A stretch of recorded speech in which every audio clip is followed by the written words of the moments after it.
This podcast does not provide medical advice. It could, but it doesn't. So please listen to the complete disclosure at the end of the recording. Hello, everyone, and welcome to Everyone Dies, the podcast where we talk about serious illness, dying, death, and bereavement. I'm Marianne Matzo, a nurse practitioner, and I use my experience from working as a nurse for 44 years to help answer your questions about what happens at the end of life. And I'm Charlie Navarrete, an actor in New York City, and here to ask questions you may not have realized you had until listening to our broadcast. We are both here because we believe that the more you know before a crisis occurs, the better prepared you are to make difficult decisions. So please relax, get yourself something charmingly fabulous to snack and sip on, and thank you for spending the next hour with Charlie and me as we talk about grief mania following the death of a loved one. In the first half, we have a recipe for your next funeral lunch. Well, not your funeral lunch, but the next one we go to. And Charlie has some insights. Well, I'm not saying it's not yours, but, you know. It could be. Yeah. Okay. All right. What else? Yeah, we never know. You never know. Everyone Yeah, dies. that's it. Because everyone happens. dies. So, yeah, you never know. Yeah. Mm-hmm. Yeah. Yep. And we also have some insights on some famous deaths. In the second half, we'll be talking about grief mania. And in our third half, Charlie treats us to the poetry of Willie Nelson. How you been? Overall, overall fine. As longtime listeners know, I live in New York City, and outside my window in Little Italy is the San Gennaro Festival. This is the 96th annual San Gennaro Festival. I love that festival. Or as I like to call it, the Heart of Darkness. Just a lot of vendors and food being sold and music and it's a lot of fun. and the statue and it's ending this weekend, so I'd like to. I'm sorry, what? Don't they carry the statue down the street and pin money on it? Yes. Yes. If anyone saw Godfather Part 2, and you really should add that to your film list, yes, there's a perfect reenactment of it in that film. And then with De Niro on top of the buildings looking down, he's going to do something to someone who is not a nice man. Yes. But you could also just go to the festival and see it for yourself. Please don't. Right. Please don't. There are enough people here already. And have a sausage. I'm sorry. Have a sausage sandwich. Yes, it's possible. Yes. Mm-hmm. How about you? What's going on in Oklahoma? Well, it's going to be 95 again today. Yeah, it just can't seem to let us have a break. Mm. Well, we'll see. Yeah. Actually, the weather's been cool just here. Slowly roasting out here. Oh, dear. So what do you got for our first half today? What? I'm listening. According to Southern lore, peanut brittle or brittle, either one, either peanut brittle or peanut brittle, originated by accident. Allegedly, a housewife was trying to make taffy, but added baking soda instead of cream of tartar. After realizing her innocent goof, she added some Georgia peanuts and was quite delighted by the outcome. In a league of iconic Southern candy, the likes of bourbon balls, now there's a lucky dog, divinity and praline. I do amuse myself. Homemade peanut brittle. You amuse me too. Homemade. I don't know if you amuse anybody other than me, but you amuse me. That's okay. Homemade peanut brittle is now as much a year-round favorite, and we think it would be a grand addition to any funeral lunch. Sugar is one of the most finicky ingredients in brittle recipes, making a candy thermometer more than just a helpful recommendation. No one likes burnt or sticky, bendy brittle.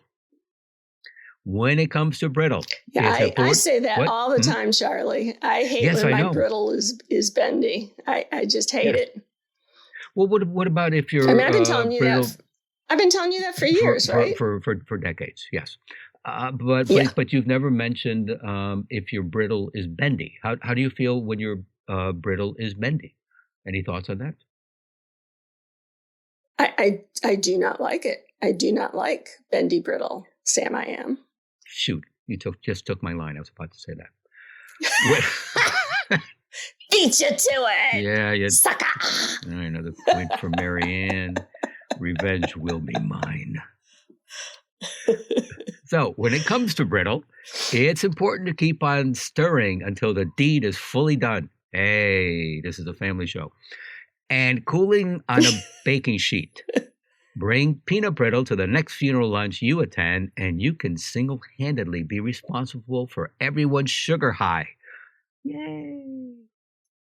Moving on, our first half presents some of the history of famous people written by CBS morning correspondent, frequent guest on the NPR quiz show Wait, Wait, Don't Tell Me, and humorist Mo Rocca from his book Obituaries that celebrates the dead people who have long fascinated him.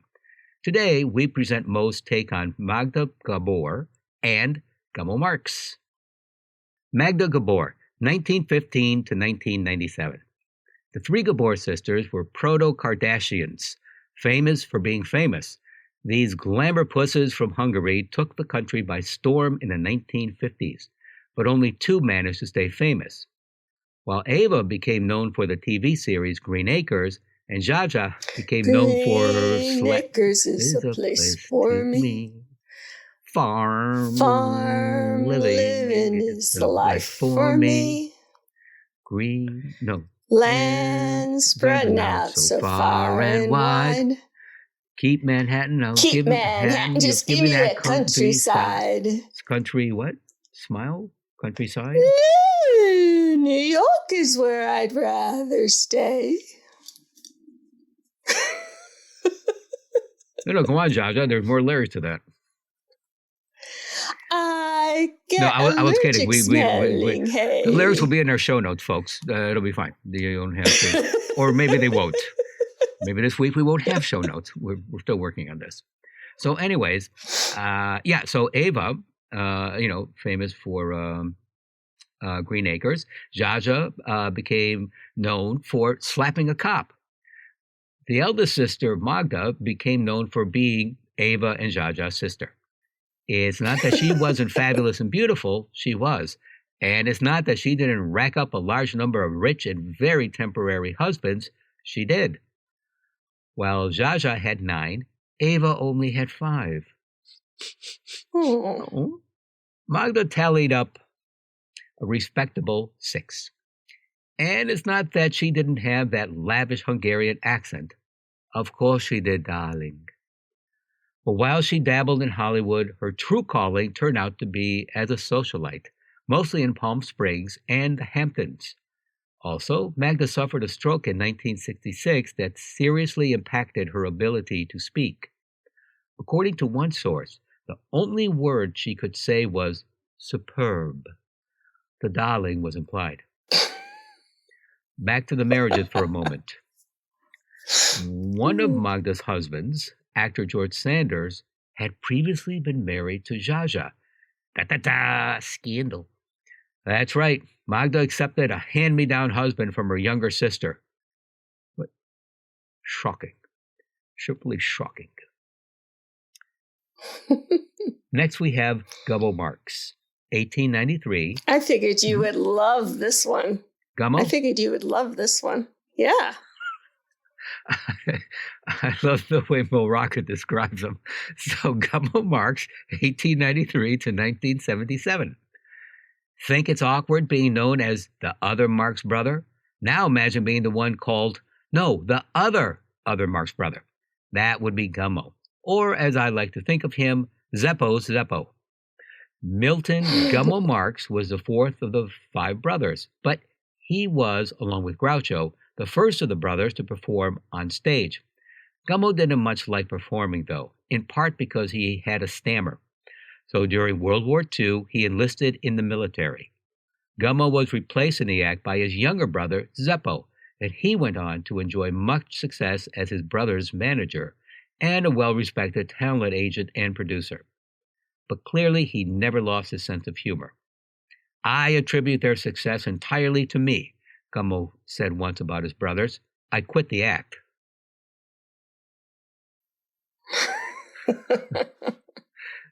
So that's Can this you week's. imagine being? Mm-hmm. Can you imagine being the mother to the Marx Brothers? Oh God, you know about Minnie, their mom. Yeah, she was determined to have her boys in show business, and her brother. Oh shoot, what was his name? Damn it. I don't remember their names. Oh well. Anyways, they were a big vaudeville act, and she just hounded her brother to get her sons on stage. They eventually did, but yeah, they traveled the lowest vaudeville circuits around the country just to hone their act and to work up their act, and it took a long time to get for them to finally hit vaudeville in Manhattan on Broadway. I mean, they would stay in dives. Sometimes wouldn't be paid. It was a long struggle for them, but when they hit it big. So, hooray for Captain Spaulding. I was referring more to raising them. I was referring more to when they were little boys and raising them. Yeah, you would imagine they'd just be, apparently rolling all over each other. No, listen, there's a reason, and Groucho would often say, no, there's a reason I was called Groucho. Yeah, no, these, each had, their own peculiarities, but I guess especially Groucho really just was not that likable many times. But all the brothers too, they all had their picadillos. Yeah, they were apparently on stage. You couldn't top them, but in real life, they could be real little snits. I guess except for Harpo. Harpo apparently just always was the sweet one, but the rest of them they were no. Oh, yeah, but Harpo, yeah. Huh. So hooray for Captain Spaulding. Well, that was interesting. Yes. And with that, please go to our webpage for today's peanut brittle recipe, plus additional resources for this program. Do follow us on Facebook and Instagram, and remember to rate and review this podcast. We have a link in our show notes that makes rating our podcast easy, and that would be so helpful to us. As a licensed nonprofit organization, we are dependent on your kindness and always appreciate your tax-deductible donations. If you find this podcast to be of help to you, and many of you have said so, please go to our webpage to donate so that we can continue to provide quality shows about serious illness, dying, death, and bereavement at www.everyonedies.org. That's every, the number one, dies.org. Marianne? Thanks for that, Charlie. So in our second half, I'm going to be talking with you about grief mania. Have you ever heard of that, Charlie? I have not. Well, today will be a banner day for you. Yes, it will. Stressful or traumatic events can lead to the development of mood episodes. Things like relocation, job loss, bankruptcy, economic loss, divorce, natural disasters, accidental injury, or the death of a loved one can trigger depressive episodes. So there's something called grief mania, which is also known as funeral mania, which is defined as the emergence of a manic episode following the death of a close family member. Information on funeral mania, which occurs shortly after the death of a loved one, is really not well documented or studied. But when it is, it's really quite impactful in terms of what happens with people. So in people aged 30 or younger, the unexpected death of a loved one roughly doubled the risk of new onset mania after controlling for prior psychiatric diagnoses. So what that means is they look to see, did somebody have, a previous history of anxiety or depression or schizophrenia or something like that. So they used that as part of their variables when they looked at people who had these grief manias following a death. It can also include other traumatic experiences. When they were studying this, they looked at demographics like sex, race, income, education, and marital status. So for those 50 to 54 years of age or older than 70, the risk increase was more than 5-fold, meaning you had 5 times the chance of developing funeral or grief mania following the death of a significant other. There was no significant effect in people younger than 30 years old. So this is something that's, for all intents and purposes, people over the age of 50. Not to say it can't happen in younger people, but mostly over the age of 50. The unexpected death of a loved one is frequently cited as the most severe, potentially traumatic experience in one's life, even among individuals with a lot of lifetime stressful experiences. Unexpected death is associated with a sharp increase in the onset of virtually all common occurring psychiatric diagnoses. So this heightened risk is observable from childhood through late adulthood for major depression, PTSD, which is post-traumatic stress disorder, panic disorders, and is particularly concentrated in older groups for manic episodes, phobias, and alcohol use disorders, which is interesting when you look at all the literature, not to go off track, about alcohol use disorders. Older people who've never had a history of drinking alcohol or, day drinking or uncontrolled use of alcohol in old age can sometimes develop the alcohol use disorder. Now, mania is characterized, so when we say grief mania, what are we talking about? Mania is characterized by a period of elevated mood or euphoria, racing thoughts, pressured speech. And pressured speech is somebody who's just talk really fast and they have so much to say, and it's just like it's just bursting out of them. Yeah. Increased risk-taking, an inflated sense of self, and a decreased need for sleep. These symptoms must persist for at least 1 week to be considered a manic episode. And the mania is really sort of like this euphoric high. It's like people will run on that. And I've known people with mania who, like bake all night and it's just like one thing after another, and they're not able to stop themselves. They're not able to slow down. There are several ways in which experiencing a loved one's death may influence psychiatric disorders. Bereavement is a major life stressor, and stressful life experiences in general are associated with later onset of many physical and mental disorders. A variety of intellectual, emotional, and biological mechanisms linking stress exposure to the onset of mental disorders have been identified, and research in this area in relation to death of a loved one is ongoing.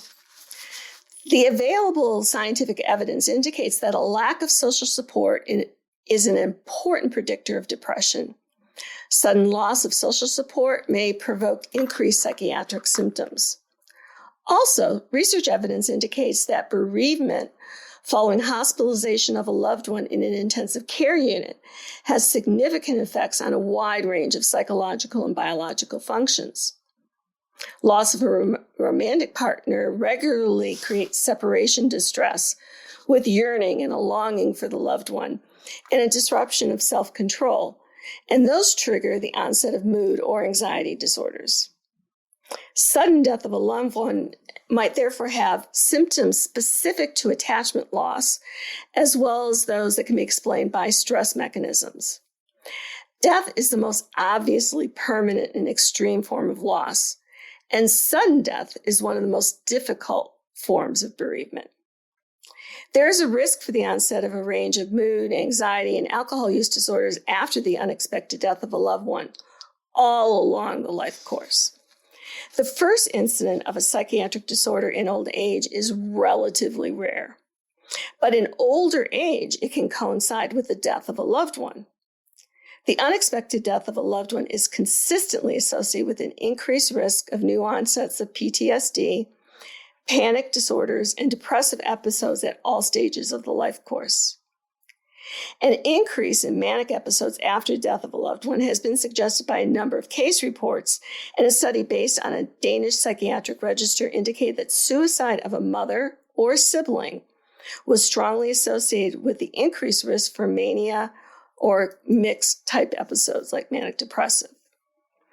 The unexpected death of a loved one may be a substantial risk factor for the onset of a manic episode, especially among older adults, and even among those with no prior history of mood, anxiety, or alcohol disorders.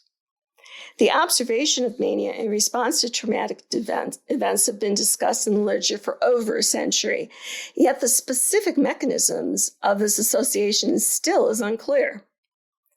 Also, the number of lifetime episodes of mood, anxiety, and alcohol use disorders increases as the number of unexpected deaths increase. This suggests that prior experience of an unexpected death does not offer protection from mental health problems following a later unexpected death. Rather, each unexpected death experience is associated with similar elevations and risks for onsets of mood, anxiety, and alcohol use disorders. So let me kind of share with you what I'm talking about in terms of one case study. So the patient was a 52-year-old woman who was admitted to the inpatient unit on the birthday of her son, who had died 18 months earlier. She was diagnosed with a manic episode with psychiatric symptoms and was treated. 3 months after her discharge, she made a suicide attempt and was admitted and reassessed. During this admission, they did some grief inventories. One was called the Inventory of Complicated Grief. Another was the Mood Spectrum Rating Scale. A third was the Trauma and Loss Spectrum Questionnaire. She reported symptoms of intense yearning for her son, feelings of shock and disbelief, anger and bitterness related to his death, estrangement from others, auditory, tactile, and visual hallucinations, meaning hearing things, feeling like sometimes people will feel like bugs crawling on their skin, that kind of thing, and visual hallucinations, meaning seeing things that aren't there. So she had these hallucinations of the deceased and an intense emotional reaction to the memories of her son. These symptoms were sufficiently long and severe to meet the criteria for a diagnosis of what was at that point called complicated grief. While complicated grief appeared to be the primary diagnosis, when she was diagnosed using only psychiatric criteria, her treatment failed to address her primary problem, which was grief. So what this case draws attention to is the occurrence of manic-like symptoms as well as depression-like manifestations following bereavement, and highlights the importance of including the syndrome of grief in her diagnosis. So what I want our listeners to remember, Charlie, is that we are complicated people, and we grieve, and we grieve in certain ways, and sometimes we can have this grief mania, and that unless when we go to emergency room or taken to the emergency room or family takes us, that they need to say, well, her son died, her husband died, or his, mother died. And ever since then, we've been seeing these symptoms. You could be seeing people spending a lot of money when they never ever did. Like I said, not being able to sleep, being extremely active, just having so much to say in such a short period of time, and just really, really that pressure of speech. So when you see those symptoms, I am hoping that our listeners will kind of look back or think back to this podcast and say, it could be more than just one thing going on. And when you go to an emergency room or you go to a psychiatrist, unless you tell them all that's been going on, they're not going to know how to treat without all of the information. So be sure to include everything that's been going on so that they can be adequately treated. Have any questions about that, Charlie? Oh, Marianne. No, not questions, but to your point, when you mention about, grief in certain ways in other areas, for me, Halloween candy. When you were saying that something can suddenly pop up. Yeah. So when Michael, died a couple years ago, so he died in June, that October, I just walked into the grocery store and, those, they have packages of, small, candies to throw in, for Halloween. Yeah, I just lost it, Marianne. I just started to cry because Michael had been dead for 5 months, and I suddenly I suddenly remembered his first Halloween. He was in a little ladybug outfit, um, so like 3.5 years old, and he didn't quite get the concept of, okay, say trick or treat at this door, Michael. And he looked at me and just very innocently, okay, Daddy. He said trick or treat, and in his little pumpkin, somebody threw in little miniature candies. Then he got the concept immediately. He just kept running to the next house. It's just, right there in the store, I lost it. And even now, I just saw the first, about a week ago, just the same thing, just the bags of candy. I didn't feel as bad as I did, 2 years ago. But yeah, it's still there. To your point, it can be an overwhelming feeling of grief, or which it was for me the first time, and actually, interestingly, with his mother too. Or they're just a peg, and it just hits you, and then you move on. But what you were, also saying about loss. So my mother and father, died. They were good deaths. Everybody was prepared. They were prepared. It was fine, which was very different from, from Michael, and because that was just so sudden. He was so young, and it was just a very different reaction. And while his mother and his girlfriend and I were the closest ones, have moved on. We have moved on in different ways, and his mother and his girlfriend had just been dealing with this very differently. And there's just sometimes it's difficult for them to function. They just need to, and it's as if it just happened last week. Mine is not that bad. I do have, I call them flare-ups, but it's what you were talking about. And and when I do, and this is for anyone, if you feel I just need that, I don't know, time out, you need that time for yourself, please take it. You don't have to pretend you're strong and just, go through it. Just take that time for yourself. Just sit down. If you want to reflect, that's fine. If you need to take a walk or listen to some song that you like, do that. And for others, it may mean, you need a, therapy, just to talk to someone, professional, maybe some sort of medication to help keep you calm. But people react to, like you were saying, people react to this in different ways, and don't fight it. Acknowledge it, acknowledge how you're feeling, and that's it. And I can tell you, it will. If it continues at extremely high level, then yes, please, seek some sort of professional counseling. But as many of you imagine, even if your parents, are older, they've lived a very long life. That will still stay with you. Don't fight it. It's there. It's a part of you, and life will go on. maybe with a little hole in your heart. But yeah, I mean, life will go on. And also, in terms of the topic of grief mania, that is a small portion of how the population is going to respond that way, but it can be life-threatening for you. Right, and exactly. so, because people will feel suicidal, might do dangerous, risky kinds of things, and get help, get treatment. You don't have to continue to suffer with that. Right.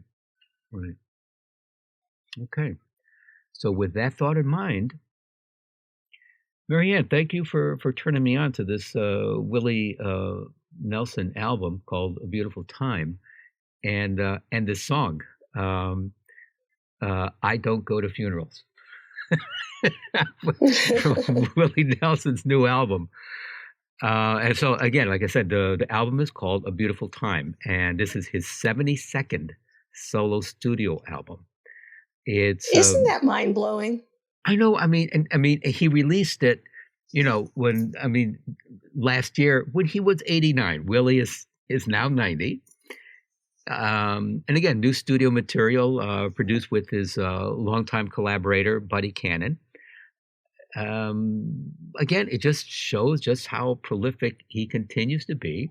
And just some, like you mentioned, Marianne, just some, great songwriting and performances. So for our third half this week, we decided to let Willie close out the show with the words to his song, because I ain't going to sing it, I Don't Go to Funerals. So, I don't go to funerals. I won't be at mine. I'll be somewhere looking back at loved ones left behind. My life has been a wonder, and I've found my place in time.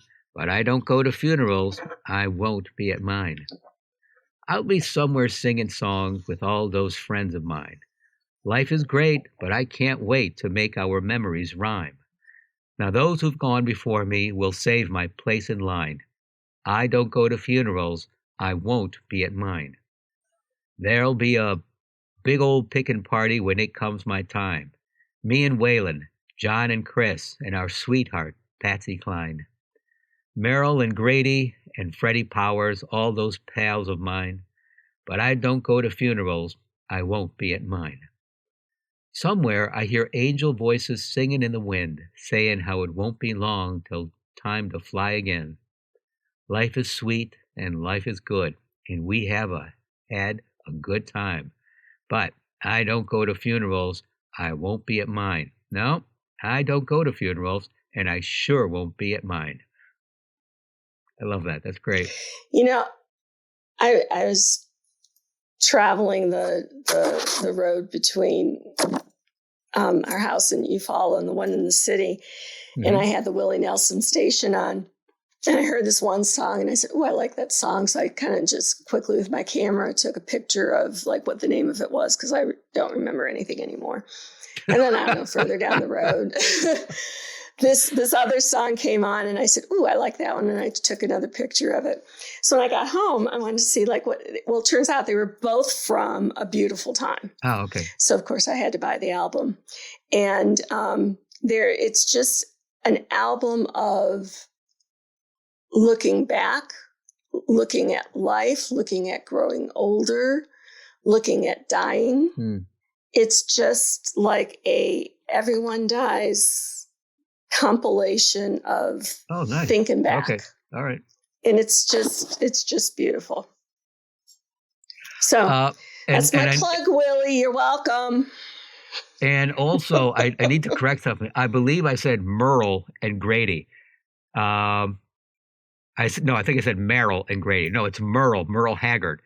Apologies to Mr. Haggard. Okay. So with that, that's it for this week, folks. Please stay tuned for the continuing saga of Everyone Dies. And thank you for listening. Like sand through an hourglass, so is sandpaper, but without the paper or the hourglass. This is Charlie Navarrete. When asked how she would like to be remembered, model, actress, and singer Grace Jones stated, "Remember me as a whole tequila worm and everything."